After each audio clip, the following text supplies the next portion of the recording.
Well, hello again to something completely familiar.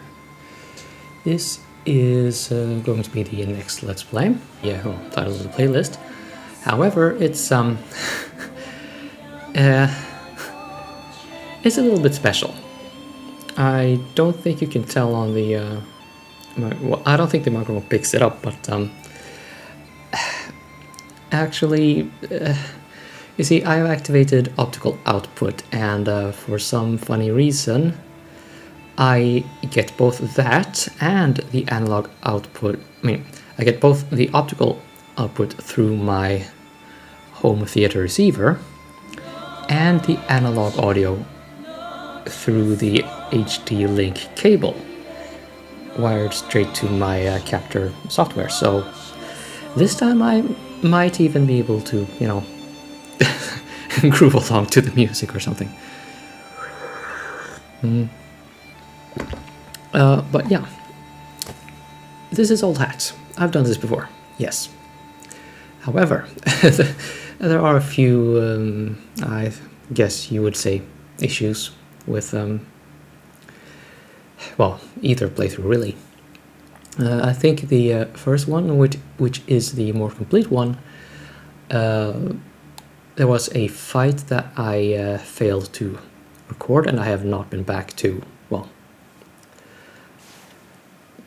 record it properly. So there's basically just the ending to that fight.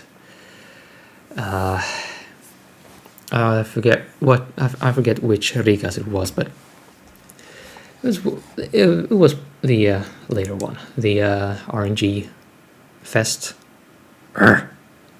Very annoying. But yeah, I don't know what else to say. This is my ambition is that this should be the most complete Let's Play of this game that I have on my channel. So I may decide to go back and delete all the, well, take down anyway, all the past videos, or, well, playlists and everything for this game. Well, that sort of depends on how the sliding block puzzles end up. Yeah, those are sort of the bane of my existence, honestly, at least with this game. Also Mikumari. I'm not, I repeat, not doing that fight on this playthrough. I will probably do the post game on my own, but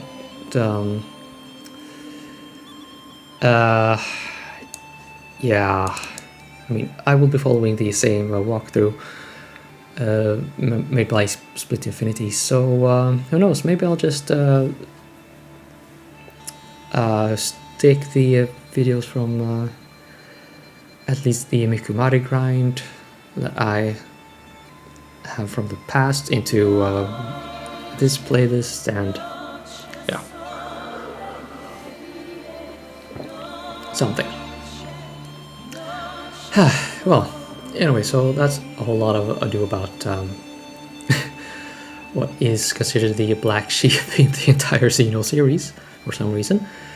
Someone actually made some reflections, and there are actually parts of the combat mechanics that were introduced in this game that were reused in the Xenoblade games.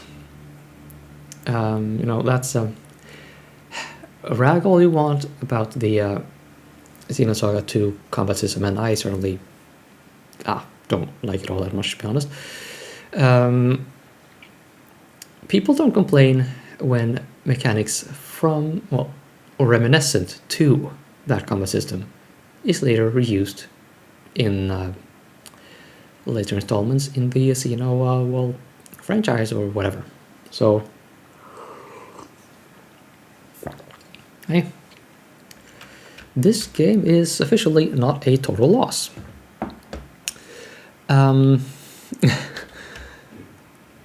Yeah, I'm just going to find the beginning of this walkthrough that I have, or maybe I'll just get on that.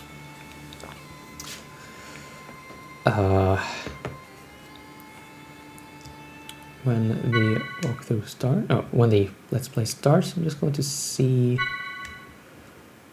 Oh, look at that! I can use a slot 2 without any shame. That's good to know.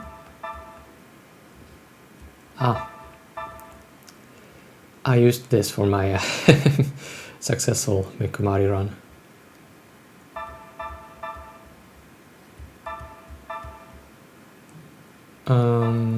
And I expect that is after Mikumari. Yeah. Okay, not touching that one. That save file right there, that motherfucker stays. Not overriding that. Wow, I should probably like back that up someplace. Now that I think about it. Okay, so I'm going to be using memory card slot 1, save file 2. By the way, just so we are on the same page from the outset, I will use cheats and I will not be ashamed in the slightest to do so, for the purpose of completing that Matthew's 10 million monies debt. I did actually try to do that awakening item duplication thing in a past playthrough, and I have to say that actually helped a lot, but I failed to get the 20 awakening manuals required. And that, as they say, is that.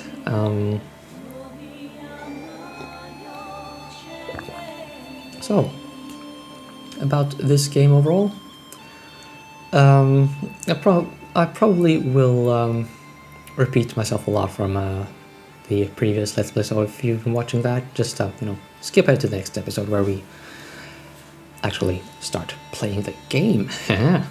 Imagine that. Actually playing a game on this channel. So, Xenosaga Episode 1 just blew me the hell away. I can't think of any other way to put it. Oh wait, does the gameplay sound a bit too loud? I think so. Yeah, for the purpose of this ramble, I think I will reduce volume and maybe even pull down the receiver a bit so that one doesn't disturb.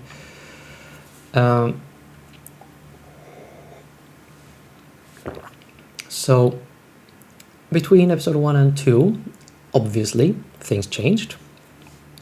The biggest thing for me, which tells you where my interests lie, was that Yasunori Mitsuda did not make the music for, or did not make the soundtrack for this game.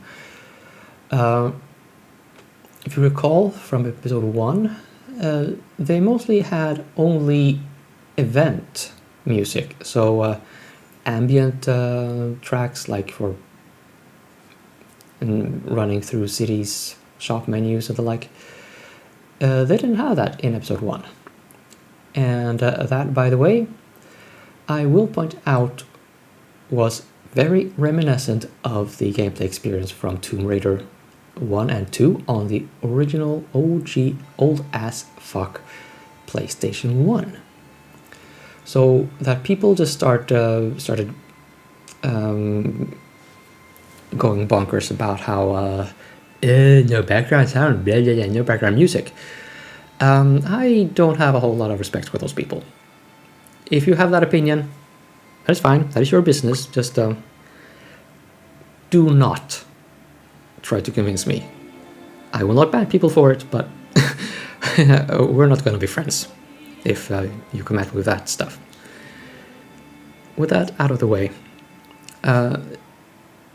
the music was, well, the music for the event scenes was composed by Yuki Kajura. You may recognize her from episode 3, and a metric ton of anime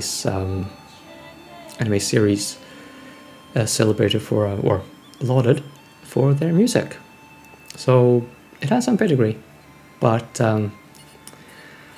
the showing she put in this game, I'm honestly... Okay, well, I'm not gonna say it is all bad. I mean, it is just subjectively not my kind of thing. I mean, which is fine. Yuki Kajura can herself say more about just what level of technical brilliance went into this soundtrack on her part. I will take her word for it. I don't know a whole lot about composing music or just how she works. But the one track... Well, actually, there are more than one track that I like in this game, but there's one track in particular... Well, there's one track that I like considerably more than all the others, and the track that has stood the test of time above all else is actually Sweet Song. I thought it was kind of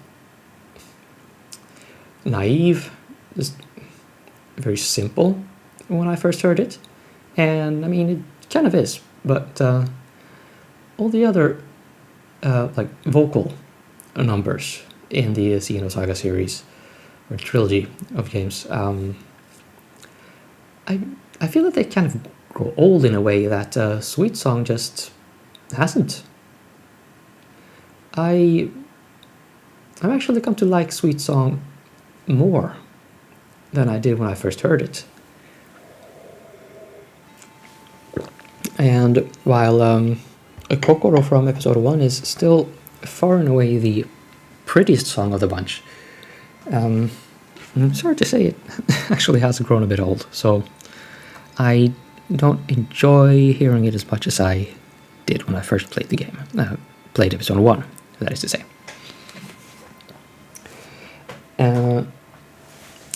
Now,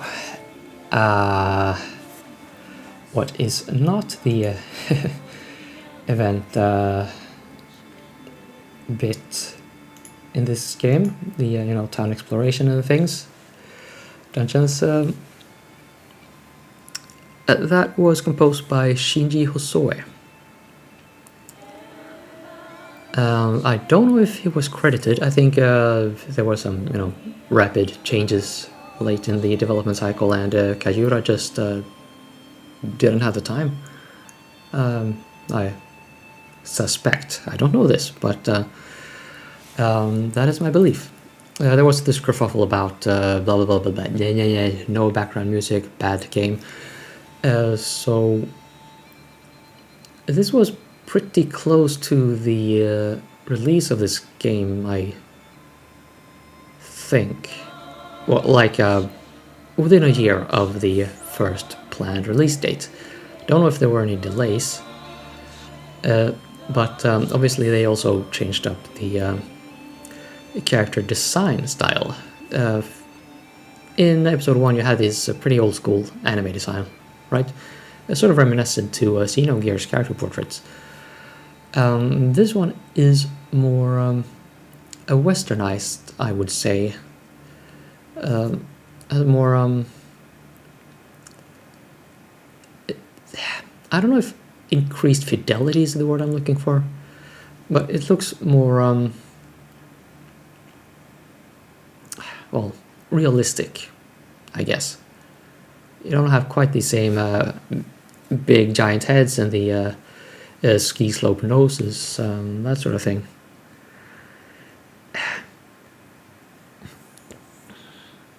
I'm really sorry that happened to this game. I would have been fine with the older art style, but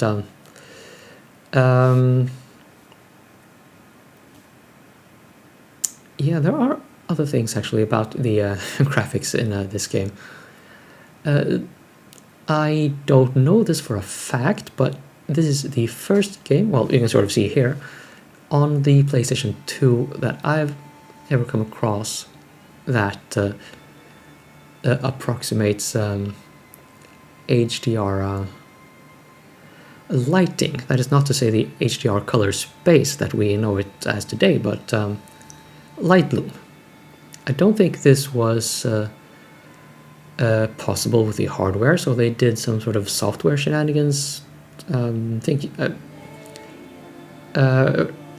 I can just go off on a tangent here, there's another game that went open source some time ago, before this game was released, I think, even. And at some point they implemented this light bloom, or HDR as it was called at the time,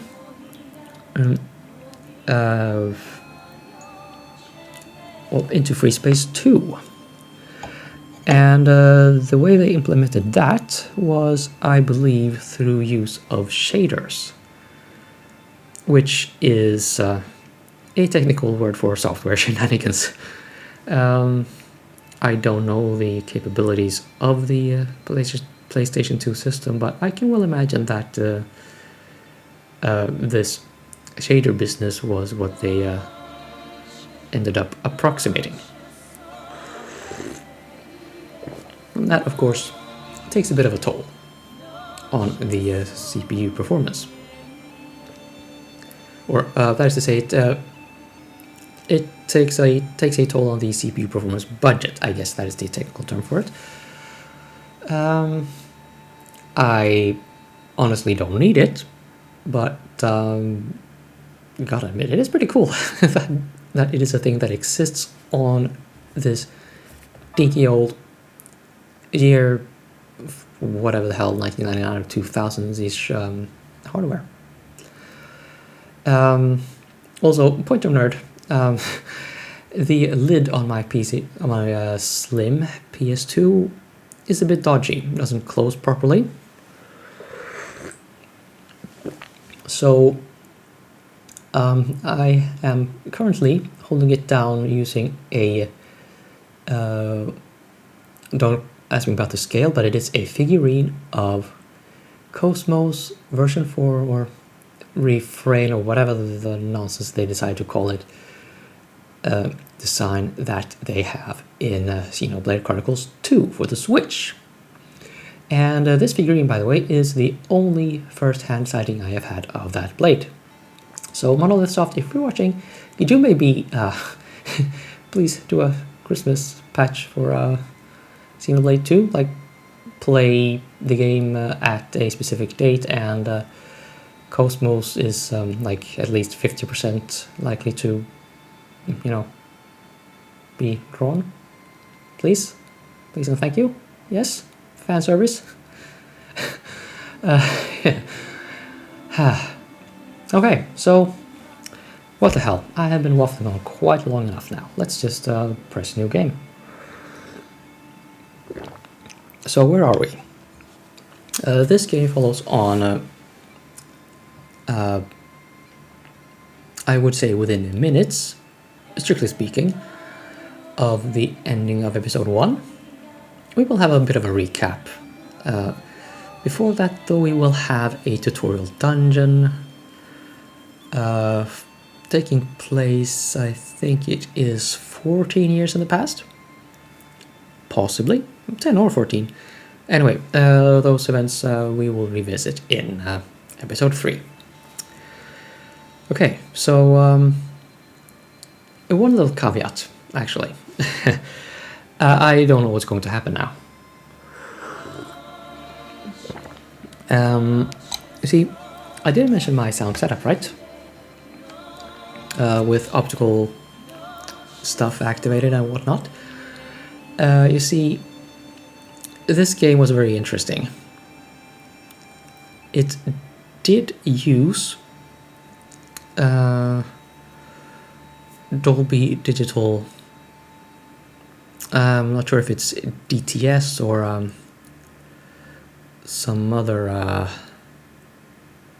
just a sound I don't know if it's compression or conflation, but anyway, the bits that use this multi-channel surround sound technology, it is fed purely through the optical cable, not through the analog. So if the introduction is sort of silent, oops, my bad. Yeah, it's very interesting, this game,